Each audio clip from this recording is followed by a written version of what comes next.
Well, I'm very honored to be here. I love to be at this church, but I gotta say, I just especially love, and I think it makes God happy when people from different churches, different traditions, different denominations join together in one heart to worship Him. I think God just likes that. I don't know what your own background is. I ended up Presbyterian, but I started out Baptist. So anybody who's here that's Baptist, I was raised that way. And we all looked forward to being in heaven someday when there would be people from different traditions, even though we thought we kind of had the inside track in my little church. But we knew in heaven there would be Lutherans there represented by Martin Luther, and Wesleyans there represented by John Wesley, Presbyterians there represented by John Calvin, and Baptists there represented by Jesus. So, you know, we understood there'd be a lot of different people from a lot of different traditions. But I think it just makes the heart of God glad when His children say, we want to be together. And we want to bridge across divides that have separated people too often. So I'm especially glad and grateful to be here at this service. And I want to talk to you about one of the Psalms, and it's Psalm 121, if you want to take a look at it. And talk for a few moments this evening to anybody who has ever worried. So if you have ever worried, if you think you might worry at some point in the future, there's amazing work done in our day around worry and how some people are just genetically predisposed to worry. And there's actually a gene that's now called the worry gene. And if you have the short form of that gene, you are predisposed to worry more. And now that you know that, some of you are worried that you may have the short form of the worry gene. And of course, there's all kinds of efforts and techniques, therapies in our day for dealing with anxiety and worry. And those are all, I think, gifts from God. And thank God that they all exist. But of course, ultimately, our hope for a life that goes beyond worry and fear rests on this one question: is there a God who created us and who is watching over us and who cares for us and who is able to keep us safe? One of the people who was very influential in my own life was a man named Dallas Willard. He was a wonderful writer and thinker about the Christian faith. He taught philosophy for over 4 decades at the University of Southern California. He was the smartest man I ever knew. I used to joke with him I would never get in an argument with Dallas because I was afraid he would prove I don't exist. But one of the ways that he would summarize the gospel of Jesus, that is, that it's now possible through Jesus, through His life and His teachings and His death on the cross and His resurrection, it's possible to live right now in the kingdom of God, in the care and the presence and the friendship of God. Dallas would say part of what that means is this universe is a perfectly safe place for you to be. Even with all the terrible things that can happen to us, that can befall us, the good news of Jesus is that ultimately nothing, not even death itself, can separate us from the love of God. And that this great truth was actually taught in many, many places in the Old Testament scriptures. And one of the most wonderful places is here in Psalm 121. So I'll read through it. You can read through it together with me. And then I'd just like to walk through these words together. This was the psalm, by the way, that was the very first psalm preached in his first sermon by a young pastor by the name of Dietrich Bonhoeffer. And the way that he went to the end of his life is a beautiful expression of the power of these words. And by the way, is it just me or are there bells chiming right now? Is it in the tower? I thought that God was so pleased with this sermon that he was actually just, giving some kind of divine endorsement or something. And then I thought I might be losing my marbles. So thank you. It's good to know. Never had that happen before.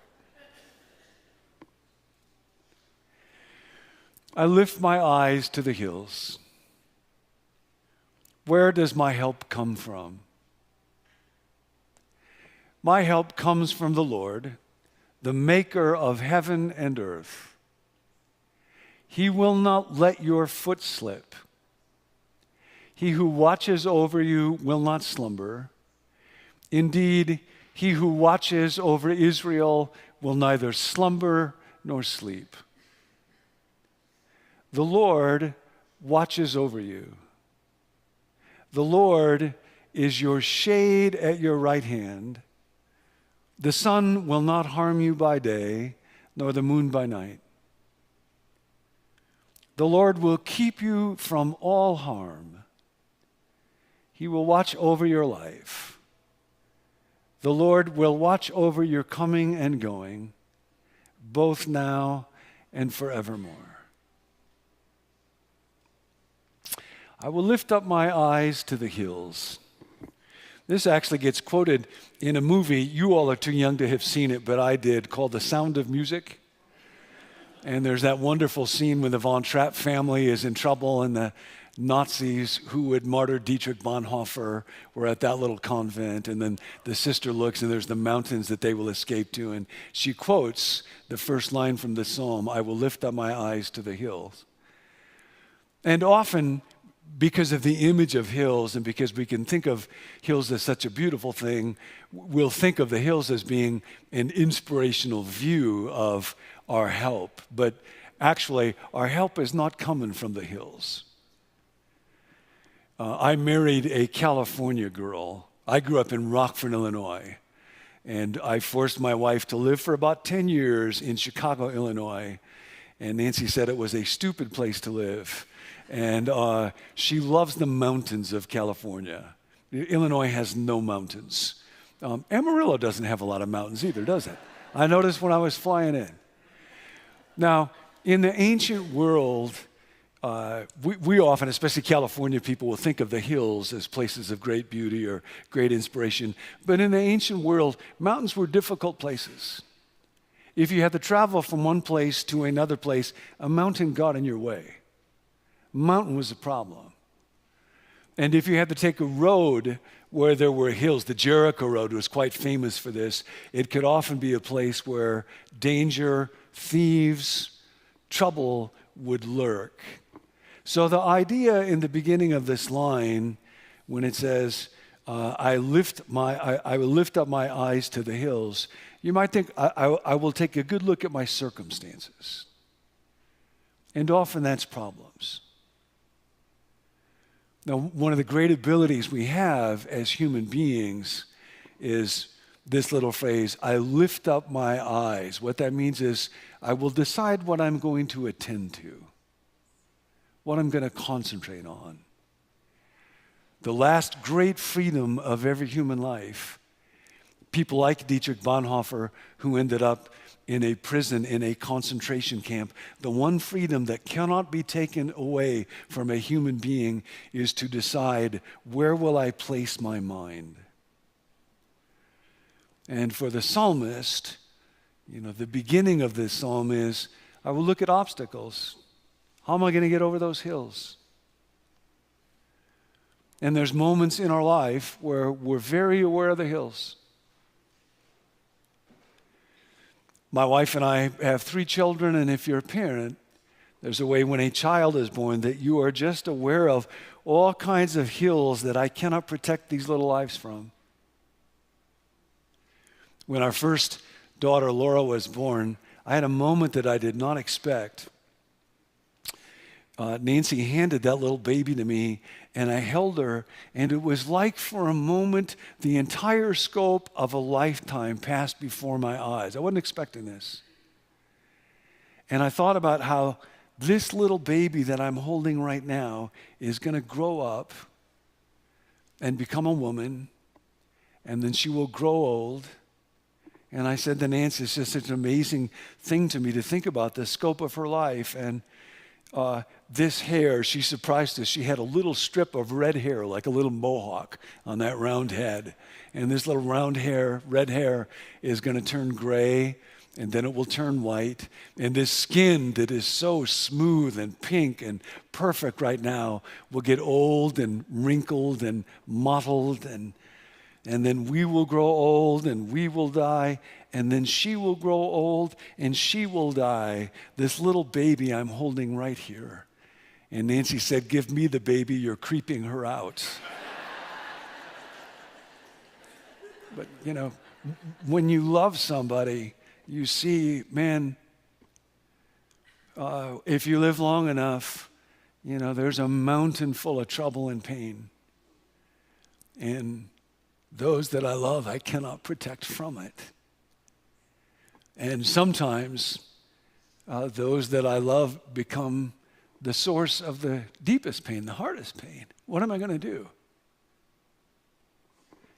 And that's what the psalmist is talking about. I get to choose what I will attend to.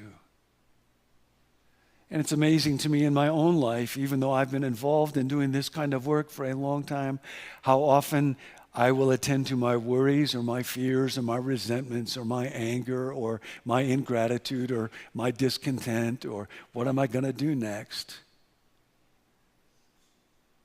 I lift my eyes to the hills. Where does my help come from? Where does the strength for my life come from? And then this remarkable response. My help comes from the Lord, the maker of heaven and earth. And ultimately, money's a wonderful resource, but it's not going to see you through. Having a good education is a wonderful resource, thank God for, but it's not going to see you through. Having a lot of people in what used to be called a Rolodex, and now there's other names for network, that's a wonderful thing, but it's not going to get me over those ultimate mountains of life and death and heaven and hell. And so it's possible for a human being to call on God. God, would you be my strength? God, would you give me wisdom? Would you give me help? And that's what the psalmist has discovered. My help, my strength, my ability to make it over this mountain, one day at a time, comes from the Lord, and he's the one that made the mountain, so he can help me with this. And then, he will not let your foot slip. This psalm has a lot of personal resonance for me. When I was in high school, a friend of ours who was unbelievably gifted wrote a choral piece to it. I sang in choirs. By the way, it's amazing that you all had to sit through sermons earlier this morning, and now you got to sit up here where everybody can watch you through a sermon and not slumber or sleep. So thank you for doing that. But I had a friend who was brilliantly gifted and wrote a beautiful choral number that we would sing in the choir that I sang in when I was in high school. And he died while still quite a young man. And every time I read this psalm, I think about my friend Tim. He will not let your foot slip. What does that mean?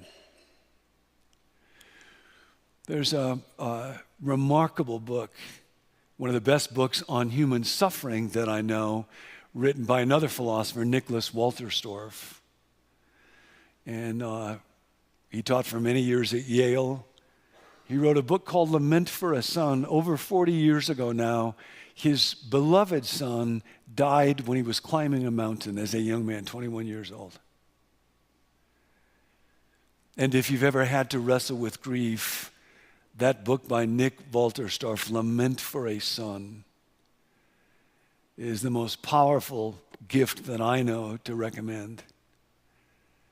And it's filled with questions, deep honesty. And part of what he writes about is how he's haunted by this verse. and how his son's foot slipped on that mountain. What does that mean?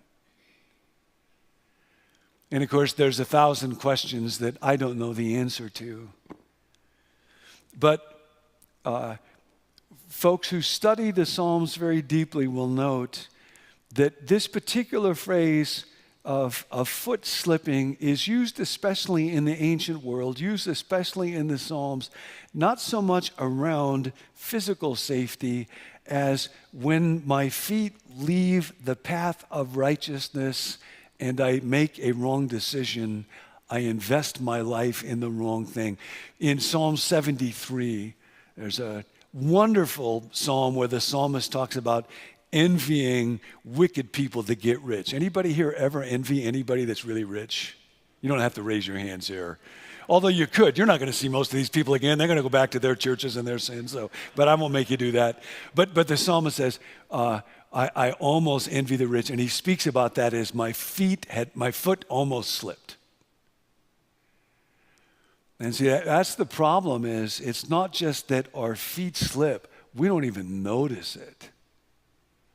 Part of why we need the strength, the help of God so much on the path of life is I start to choose to give into envy or give into resentment or live a life of fear or shrink back from doing what it is that God is calling me to do.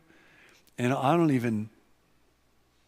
There was an article I read years ago in the paper, a woman in Darlington, Maryland. She was a mom.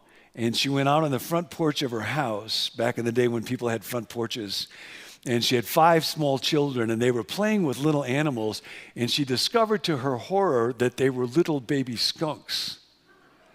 And so she screamed, "Run, children, run!" And every child picked up a skunk and ran as fast as they could. And now when it comes to our sin, that's our problem is, we pick up our skunks and we run along with them. Because we don't know. We're just used to them. And that's part of the promise of the psalmist here, that although we have a hard time coming to grips with this, the greatest evil that can befall a life is not the suffering that comes from the outside. That's bad.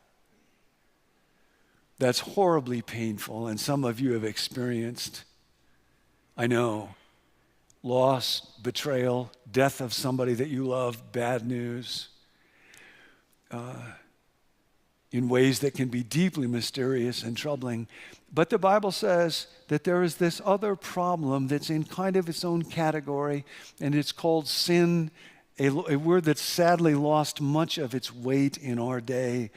And the problem then is that's not just something bad that happens to me, that's something bad that happens in me. And I become a person who is not the man that God meant me to be. And I treat the people for whom Jesus died in ways that God did not intend me to treat them. And so there's a unique pain, unique loss in that. And God will help me with that, the psalmist says. He will not let your foot sleep. He who watches over you will not slumber.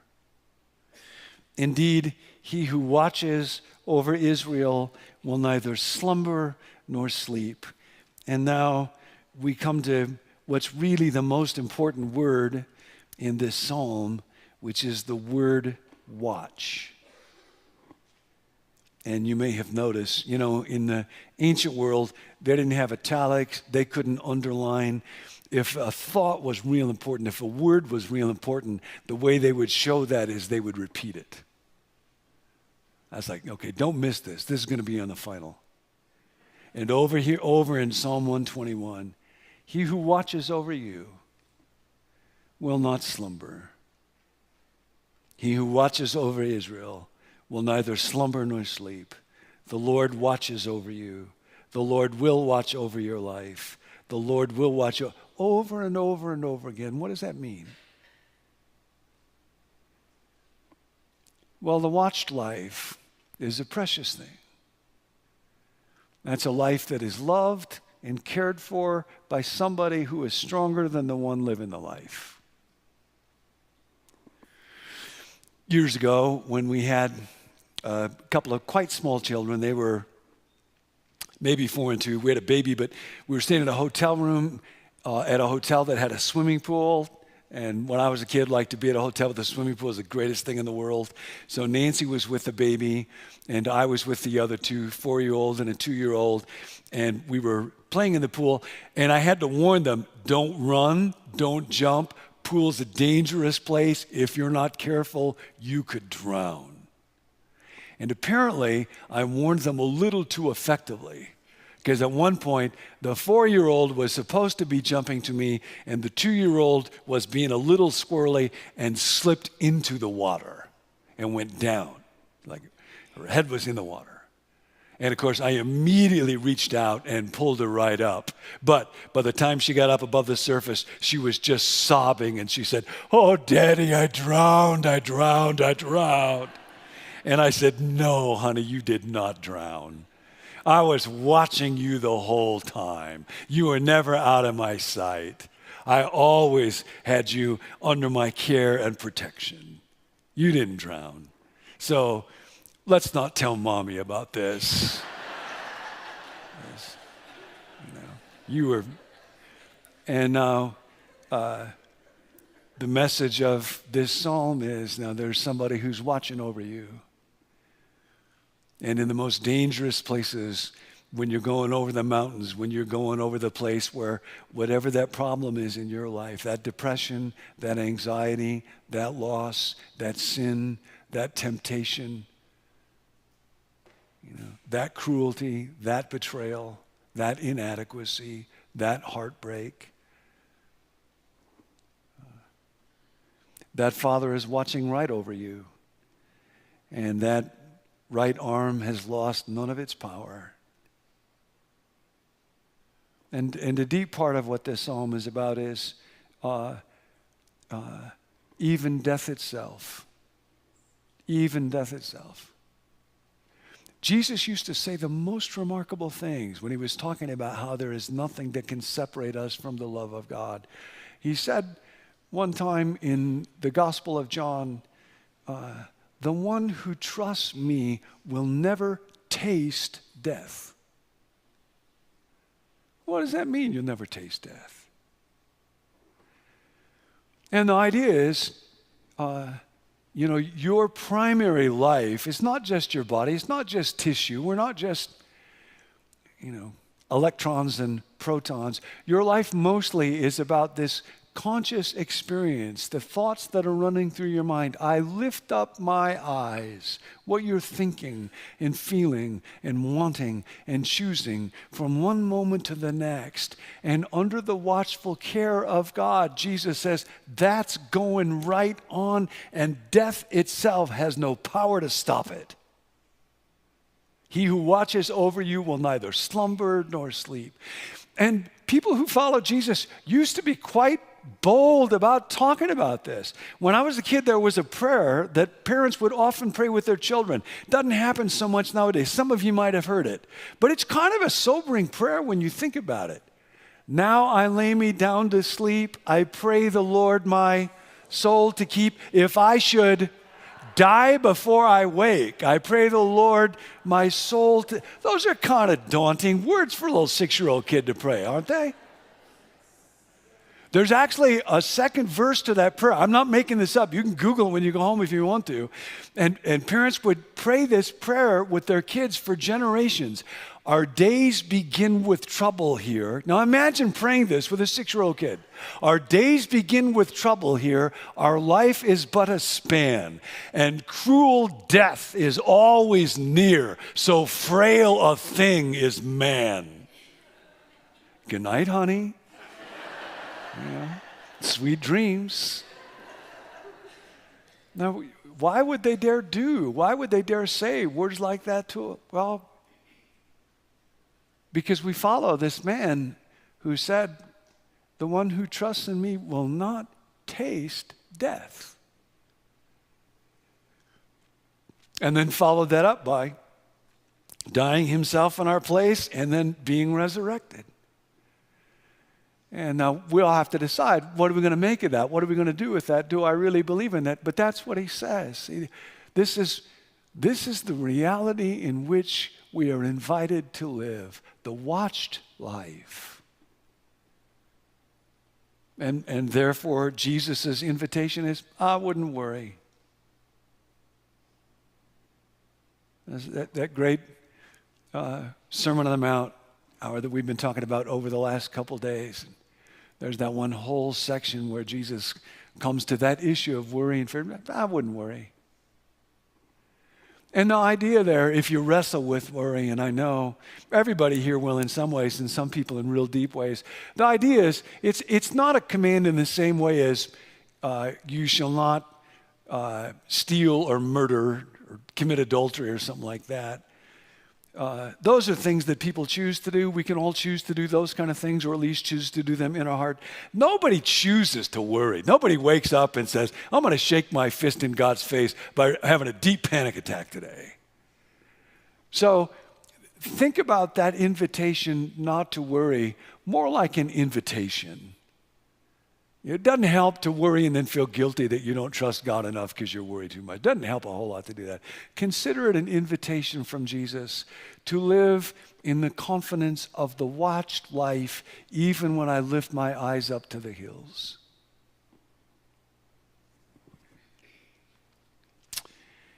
He who watches over Israel will neither slumber nor sleep.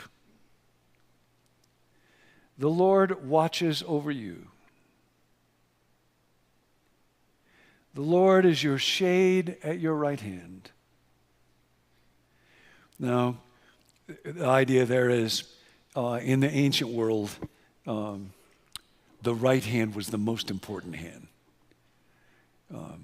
The right hand was the hand of action. This doesn't mean that God doesn't love left-handed people. Somebody will probably do an edition of the Bible like the Bible for left-handed people. That's probably going to come out at some point. But the idea is just, you might just think in there of the right hand is an image of God in action or God at work. God is right there at work beside you as you're walking through life. He is your shade at your right hand, at the place where you need him most. The place where you're most tired, most confused, most needing wisdom. The sun will not harm you by day, nor the moon by night. And of course, in the ancient world where Jesus lived, the sun could get a little warm. Does it ever get a little hot in Amarillo? And for us, we have access to air conditioning and cars and all kind of resources. In the ancient world, you could get into real trouble if for whatever reason you got stuck someplace. So this is a real vivid image to people that just says, yeah, we live in a world where that happens. The sun will not smite you by day. Again, doesn't mean that bad things will not happen to us in this world. It means that no bad thing is able to separate us from the love and the care of God, no matter what it is, up to and including death itself. The sun will not smite you by day, nor the moon by night. Now, being smitten by the moon sounds a little bit weird to us. In the ancient world, as you may know, there was often associations with the moon and kind of mental or emotional health. Being moonstruck, even in our day, lunar and lunacy, lunatic is kind of an echo of that. And so the idea is just to be very, very comprehensive.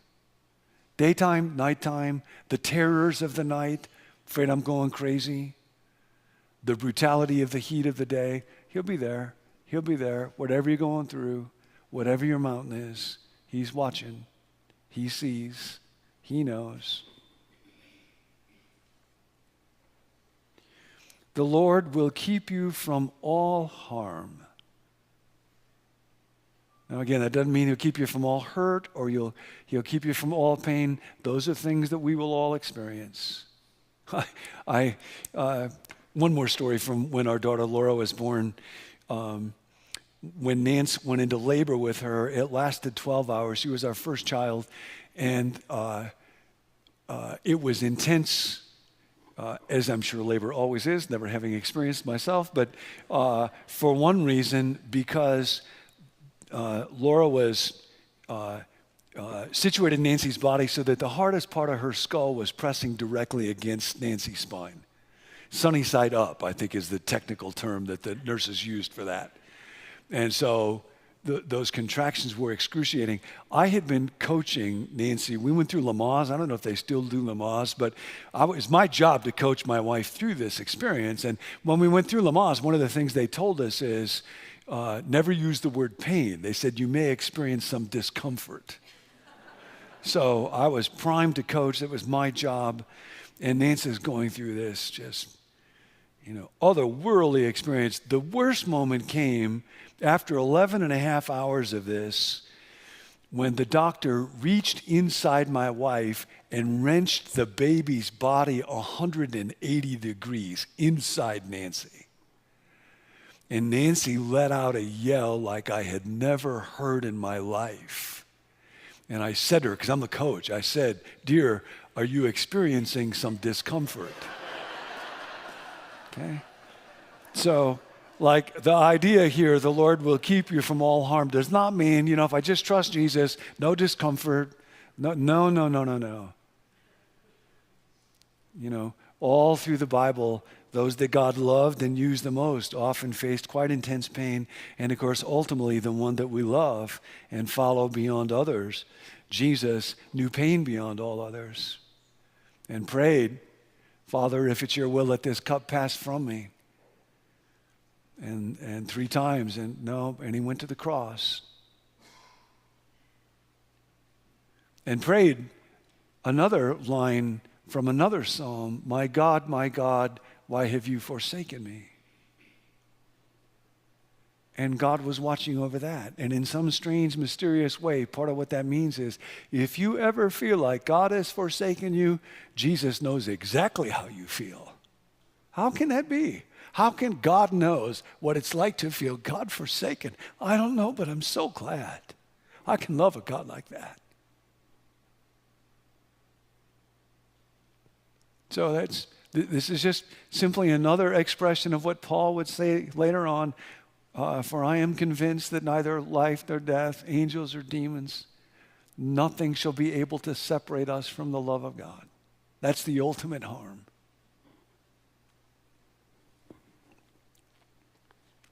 The Lord will keep you from all harm. He will watch over your life. And then the future. The Lord will watch over your coming and going. I most mornings will recite this psalm as just part of getting ready to face the day. And my dad died about 5 years ago. And I was saying this psalm in that process. I had a close relationship with my dad. We played tennis together. I had a tennis racket in my crib when I was growing up because my dad wanted to let me know what to expect. And when he turned 70, I took him to the Super Senior Father and Son National Grass Court Tournament in Long Island. And my dad loved strategy, loved athletics, and we did okay for a couple of rounds. And then we played a team that was seeded number 1, and they just killed us in the first set. It was like 6-1. It was just ugly. And so my dad pulled me aside, and I thought, well, this is going to be interesting, because he always had some interesting kind of strategic changes to do. And he said, here's our strategy for the next set. This is going to be fascinating. He said, son, we're going to turn you loose. And I'll still be back there in the corner, and I'll return and so, but be brilliant, poach everything, hit overheads, run all over the courts, smash everything. Here's our strategy. We're going to turn you loose. I was very disappointed in that strategy. I didn't know how to tell him I had already been turned as loose as I could possibly be. I thought about when I was a little guy, 10 or 11 or 12 years old, and I'd play double with him, and he would cover all the court, and we'd turn him loose. And now, he was 70 years old. In the last few months of his life, I took him, he'd always wanted to go to the Galapagos Islands. And so I took him there, and he had what was called a cavernoma in his brainstem, and it compromised his ability to talk, kind of paralyzed half of his face. He could barely walk by this point. So it was the last month he could have navigated being on a boat. And it was really hard, and we would eat at tables with other people, but when we would sit there, my dad would try to talk, but it was hard to tell what he was saying. And when he would eat, the food would kind of dribble out of that paralyzed side of his mouth, and I felt kind of embarrassed for him. And then I had 3 different people separately come up to me and say, you know, someday, whenever I face whatever it is that I have to face at the end of my life, I hope I can do it the way that your dad did. Your dad's a hero to me.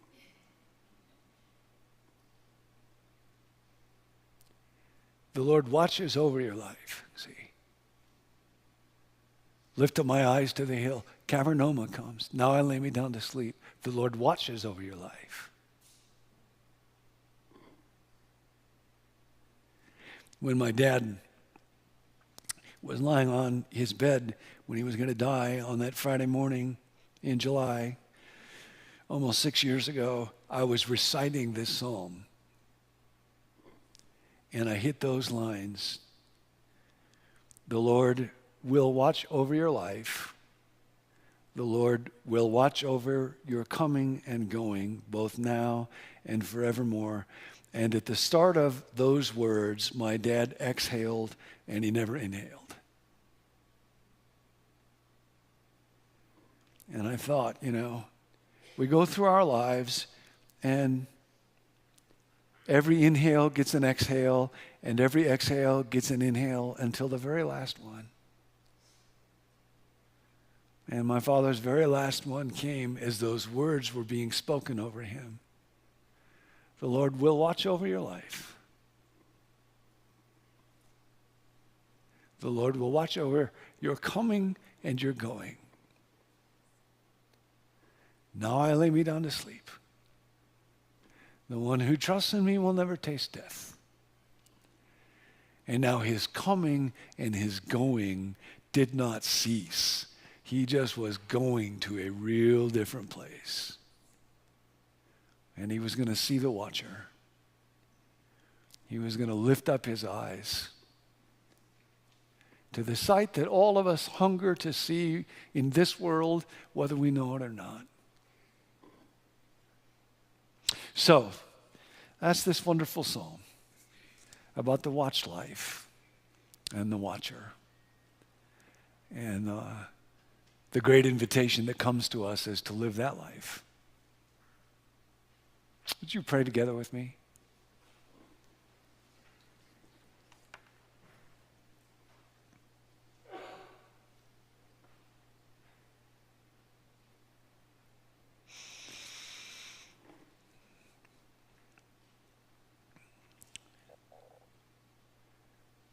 What an amazing thing it is. God, as the prophet said so long ago, we look at outward appearances, but you see the heart. We look at bodies and bank accounts, and houses and cars, resumes and health. But we all know what really matters lies far beyond those things. So I pray in this moment, especially for people right now that face the mountains and are afraid and are uncertain. And I thank you that you watch over us with great love. And I pray that you will whisper the words that everybody here needs to hear, whatever that is. I pray for the one right now, God, whose feet are almost slipping. Don't let their feet slip, God. Keep them on the right path.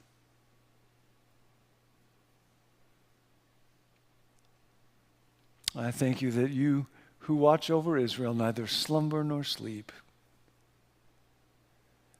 and that we live in the apple of your eye. And we thank you this together. From our different churches and our different lives, we thank you for this together. And we pray this in Jesus' name. Amen.